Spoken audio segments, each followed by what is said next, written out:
Xitoyning kengaymichilik siyosati davomlashmoqda. Xitoy prezidenti Shi Jinping Talibanlar tarafidan tayinlangan Afg'oniston bosh elchisi Asadullah Bilal Karimning ishonch xatini qabul qildi. Bu Xitoyning Taliban hukmronligini e'tirof qilgan tunji cho'ng davlat ekanligidan darak berdi.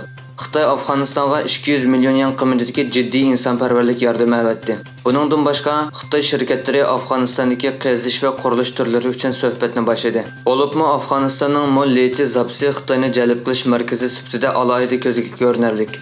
Xitoyning Afg'onistondagi mavjudligi iqtisodiy manfaatidan boshqa chegara bexatarligini oshirish qatorliq strategik nishonlarni o'z ichiga oladi. Bir balvoq bir yo'l tashabbusi doirasida Xitoy Afg'onistondagi ulu aslaha turlariga mablag' solish orqali rayondagi ta'sirini oshirishni nishon qilib, Talibanni iqtisodiy jihatdan beyitishni planladi. Boshqa asosiy davlatlar bo'lsa Taliban hukumatini rasmiy e'tirof qilishdan o'zini qochirdi. Tayvan yillik Hong Kong manevrini boshlash orqali Xitoyning hujumini tarmor qilish mashq qilib bormoqda. Bu manevrlar keng ko'lamli kecha manevrlari va qo'mondonlik aloqasini kesish qatorliq ssenariylarni o'z ichiga oladi. Xitoy Tayvanni o'zining zimini deb qaraydi va orol atrofida harbiy manevr olib boradi. Tayvanning bu xildagi manevrlari bo'lsa mudofaa iqtidorini kuchaytirib, Xitoyning mumkinchiligi bo'lgan hujumga tayyorlik qilishni maqsad qiladi. Manevr jarayonida cho'ng shaharlarda boshqariladigan bomba hujumini tahlil qilish olib berilib, xalq mudofaa tadbirlari sinab qilindi.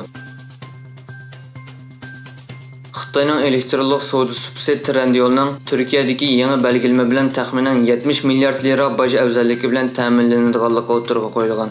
Bu belgilama elektronlik savdo qonuniga o'zgartirish kirgizish orqali Trendyol cho'qim to'lashga tegishli milliard dollarlik lira ijozatnomasini o'chirib etishni o'z ichiga oladi.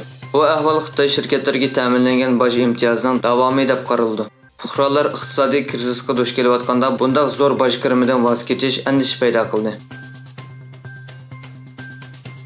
Tesla, X va SpaceX'ning bosh ijroiya amaldori Elon Musk, George Soros va uning o'g'lini Amerikaning muavin prezidenti Kamala Harrisni qo'llaganlik uchun masxara qildi. George Sorosning o'g'li Alex Soros o'zining Harrisni qo'llaydiganligini va uni Donald Trumpni mag'lub qilishning eng yaxshi fursati deb ataganligini aytdi. Musk uni masxara qilib mundaq dedi: "Men Alexander Sorosning keyingi navbatdagi qo'nchoqning kim bo'ladiganligi to'g'risida kishilarni hayratga qoldirmaganligiga rahmat aytaman." George Soros 2022-yili o'tir mazgillik saylamda demokratik kandidatlarga ko'p miqdorda pul iona qilgan edi. Ukraina tashqi ishlar ministri Dmitry Kuleba Beijingda suhbat berib, Xitoyning Rossiya-Ukraina urushidagi murosasiyachilik rolini muzokara qildi.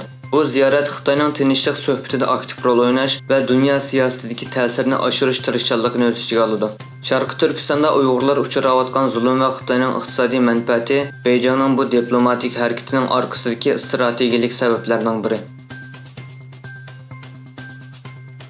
Amerikaning muavin prezidenti Kamala Harris prezident Joe Bidenning chekinish qaroridan keyin tunji qatim so'z qildi. Harris Bidenga minnatdorligini bildirdi. Harris mundaq dedi: "Bidenning bir navbatlik prezidentlik vazifasidagi muvaffaqiyat meroslari allaqachon ikki navbatlik vazifa o'tagan prezidentlarning merosidan eshib ketdi." Prezident Joe Biden oldingi kuni o'zining 5 noyabr o'tkazilmoqchi bo'lgan prezident saylamiga nomzodlikdan chekinadiganligini e'lon qildi va o'zining muavini Kamala Harrisning nomzod bo'lishini qo'llaydiganligini bildirdi.